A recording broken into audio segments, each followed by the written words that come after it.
সন্তানকে এগুলো শেখাচ্ছেন। আমরা খুশির সংবাদ বললে কি বলবো, শুনলে কি বলবো? জোরে বলেন। কিন্তু আমরা কি শিখাচ্ছি? আমাদের এখন যুবকরা, ছেলেরা, ছোটরা কি বলে? নাইস। আচ্ছা, আপনার সাধারণ জ্ঞানে বলেন, আমি ওয়াও বললে সওয়াব না সুবহানাল্লাহ বললে সওয়াব?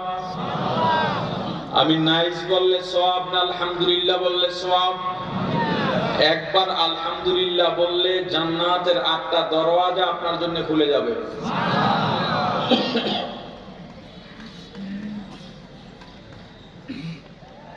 আমাদের শেখার শেষ নাই। আবার বলে ওএমজি। কি বলে? বিরক্ত লাগতেছে না? কি বলে? ওএমজির মিনিংটা কি? ও মাই গড। ও মাই, আল্লাহকে গড বলা শিরক। আল্লাহর পছন্দের নাম আল্লাহ দিয়ে দিয়েছেন কিনা? কথা বলেন ভাই। ওয়াল্লাহুল্লাযী লা ইলাহা ইল্লা হুয়া আলিমুল গায়বি ওয়াশ শাহাদাতি হুয়ার রাহমানুর রহিম। ওয়াল্লাহুল্লাযী লা ইলাহা ইল্লা হুয়াল মালিকুল কুদ্দুসুস সালামুল মুমিনুল মুহাইমিনুল আজিজুল জব্বারুল মুতাকাব্বির।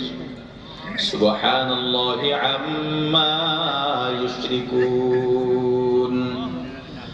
আল্লাহ এত নাম দিয়ে দিলেন, এই নামের মধ্যে কোথাও গড নাই।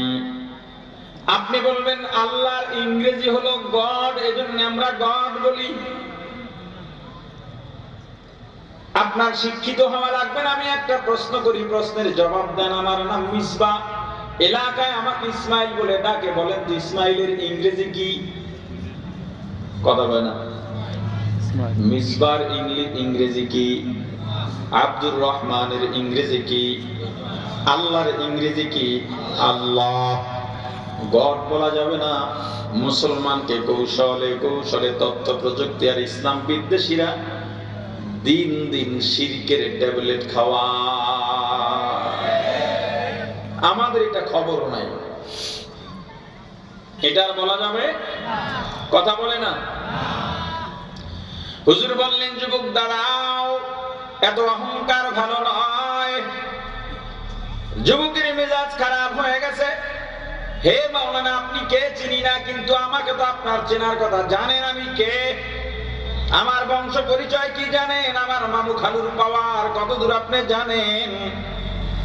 মামু খালুর পাওয়ার দেখাইয়ে দেশে মানুষ চলাফেরার মতো লোক আছে না নাই? আমি কে, তুমি কে? আমি বলতেছি একটু শোনো, তোমার পরিচয় আমি দিচ্ছি, শোনো। আজিজুল হাসান মাজুব রহমাতুল্লাহি আলাইহি একেবারে শান্ত মেজাজে বললেন, বাবা আমি তোমার বংশ পরিচয় জানি না, তোমার বাবাকে তাও জানি না, তোমার ক্ষমতা কতদূর তাও জানি না, তবে তোমাকে চিনি। যুবক বলে, আমাকে চেনেন? পূর্বে কোনোদিন আপনার সঙ্গে সাক্ষাৎ হয়েছে বলেও মনে হয় না। হুজুর বললেন, না, কোনোদিন সাক্ষাৎ হয় নাই। সাক্ষাৎ হয় নাই, বংশ পরিচয় জানেন না, তাহলে কেমনে চিনলেন?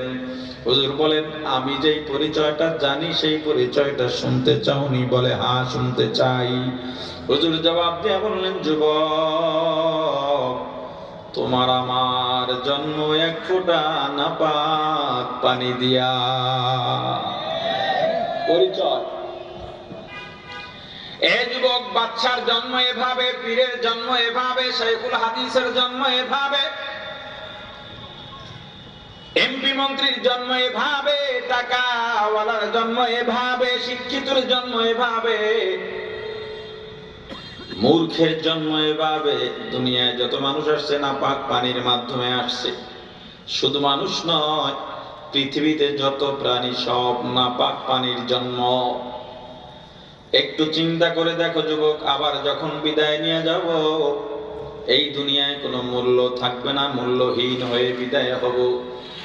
যুবকরা, আজকে তোমাকে দেখলে তোমার বাবার দাপট আছে, মামু খালুর দাপট আছে, তোমাকে দেখলে চেয়ার ছেড়ে মানুষ দাঁড়িয়ে যায়, তোমাকে দেখলে তোমাকে ভালো জায়গায় বসতে দেয়। ফাইভ স্টারে ঘুমাও, তোমার জুতা ঠিক করার জন্য পর্যন্ত কর্মচারী নিয়োগ দেওয়া আছে, তোমার বাথরুমটা দৈনিক পরিষ্কার করার জন্য কর্মচারী আছে, তোমার কাপড়টা তোমার ধোয়া লাগে না, কর্মচারী আছে, তোমার বাড়ির বাজারটা করা লাগে না, তোমার কর্মচারী আছে। কিন্তু একবারও কি চিন্তা করছো যুবক, যেদিন বিদায় নিয়ে যাইবা সেদিন ওই বাথরুম পরিষ্কার করা কর্মচারীটাই তোমার মাথার নিচের বালিশটা সরাইয়া তোমার দামি দামি খাটের থেকে নামাইয়া পাঁচতলার থেকে গাছতলায় শোয়া রাখবে তিনখানা সাদা পাতলা কাপড়ের প্যাকেটে। এই যুবক, তোমার আমার জন্ম এক ফোঁটা নাপাক পানি দিয়া বিদায় হব মূল্যহীন হইয়া, মাঝখানের সময়টা পেটের মধ্যে প্রস্রাব পায়খানার বোঝা নিয়ে বেড়াবরে যুবক। বলা যায় দুনিয়ার জীবনটা বাথরুমের টাঙ্কির ভূমিকায় কাটায় দিব যুবক। বলো, যার জন্য নাপাক পানি দিয়া বিদায় মূল্যহীন হইয়া মাঝখানে প্রস্রাব পায়খানার বোঝা নিয়ে বেড়ায়, এমন একটা মানুষ কোনোদিন অহংকার করতে পারেনি। যুবক চিৎকার দিয়া হুজুরকে জড়ায় ধরে বলে, হুজুর বুঝি নাই, নিজেকে চিনি নাই, আমার পরিচয়টি কেউ কোনোদিন আমাকে বলে নাই।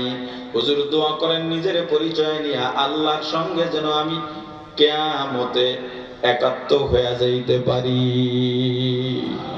হাকিকত সে